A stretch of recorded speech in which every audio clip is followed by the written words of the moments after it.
All right, so those were the top headlines that we are tracking for you. But let's get to the top story today. Now, U.S. President Donald Trump has called for naval collision with other nations to help secure the Strait of Hormuz. Trump claimed that many countries will dispatch warships to keep the Strait of Hormuz open. However, he did not offer any details on which countries are on board.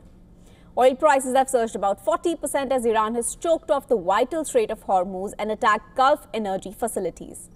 After earlier vowing that the U.S. Navy would very soon begin escorting tankers through the Strait of Hormuz, Trump called for reinforcements on Saturday. In a Truth Social post, Trump said that nations, especially those affected by Iran's attempted closure of the strait, would be sending warships in conjunction with the U.S. to keep the Strait of Hormuz open and safe. He named China, France, Japan, South Korea and the United Kingdom among those he hoped would contribute.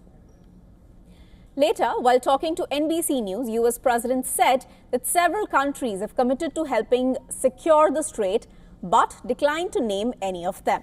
He added that they have not only committed, but they think it's a great idea. Trump also said that U.S. may carry out more strikes on Iran's Kurg Island oil export hub.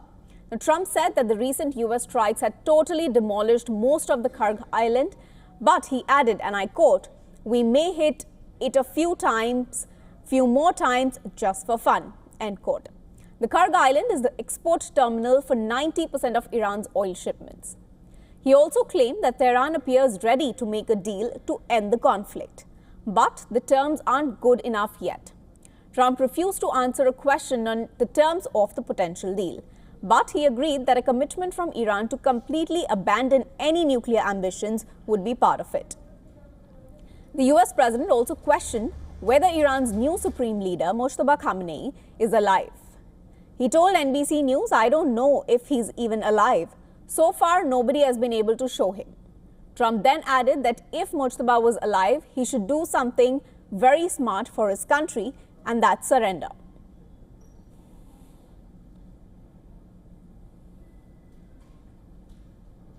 Now, to discuss more on the West Asia conflict, we were earlier joined by Daniel Geltrud, American business and tech analyst, an economist and political analyst. Let's listen in to what he had to say.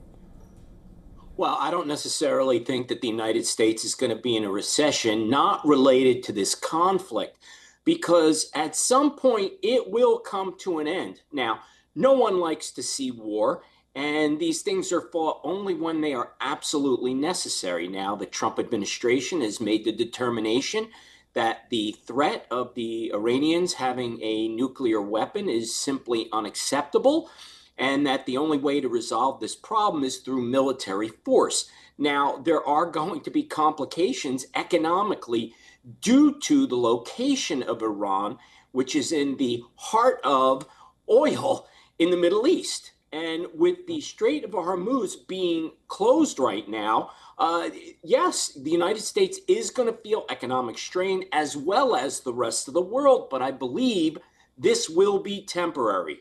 People who do not like Donald Trump, and there's plenty of those people, are certainly going to point to the fact that he campaigned on a promise of not getting the United States into endless wars. However, circumstances around the world do change, and sometimes, because you can't control all circumstances,